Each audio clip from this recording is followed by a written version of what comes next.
আসসালামু আলাইকুম সবাইকে, কেমন আছেন? আশা করি সবাই ভালো আছেন। আজকে নিয়ে আসলাম নদীর পুঁটি মাছ ভুনা করব, যে কারণে আমি কড়াইতে তেলটা গরম করতে দিয়ে দিলাম। এটা করে সবগুলো দিয়ে দিব। এখানে আমি কিছুটা মাছ দিয়ে দিলাম ভাজার জন্য, বাকিগুলো আস্তে আস্তে সবগুলো ভেজে নেব লাল লাল করে। মাছ ভাজানো শেষ, আমি কড়াইটা দিয়ে দিয়েছি রান্নার জন্য। এখানে মাছের তেলটাই দিয়েছি, সামান্য একটু তেল দিয়েছি। এখন আমি দিয়ে দিচ্ছি পেঁয়াজ। এখানে পেঁয়াজটা একটু লাল করে নেব, হালকা লাল করব, বেশি লাল করতেছি না। পরিমাণ একটু পানি দিয়ে দিচ্ছি। এখানে আমি আগে দিয়ে দিচ্ছি মরিচ গুঁড়ো, 1 চামচ দিলাম। 1 চামচ সাথে আরেকটু দিলাম, কারণ কাঁচামরিচ অ্যাড করবো এখানে।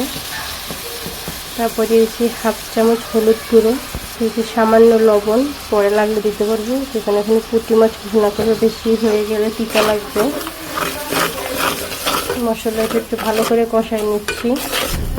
মশলাটা ভালোভাবে কষাই নিচ্ছি। মশলাটা সবসময় ঢেকে ঢেকে কষাবেন, অনেক ভালো হয় ঢেকে ঢেকে কষালে। এখানে আমি দিয়ে দিচ্ছি পানি, যতটুকু পানি লাগবে দিয়ে দিলাম। এটা আমি ঢেকে দিচ্ছি উতলানোর জন্য।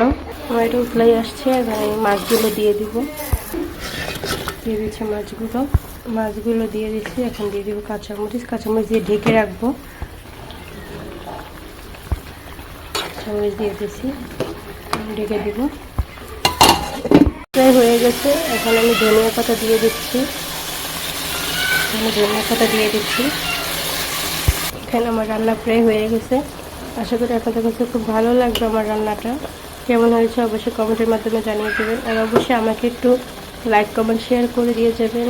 সবাই অবশ্যই আমার পাশে থাকবেন। আমার আইডিটা সবাই একটু সাবস্ক্রাইব করে দিয়ে যাবেন। দেশি পুঁটি মাছ, নদীর পুঁটি মাছ আমাদের দেখেন কতটা সুন্দর হচ্ছে। একদম ভাজা করে ভুনা করছি, মাখা রাখছি। আশা করি আপনাদের কাছে ভালো লাগবে। অবশ্যই এরকম একদিন রান্না করে খেয়ে দেখতে পারেন, ঝাল ঝাল করে। কতটা সুন্দর কালার আসছে। আশা করি সবাই ভালো থাকবেন, সুস্থ থাকবেন। ধন্যবাদ।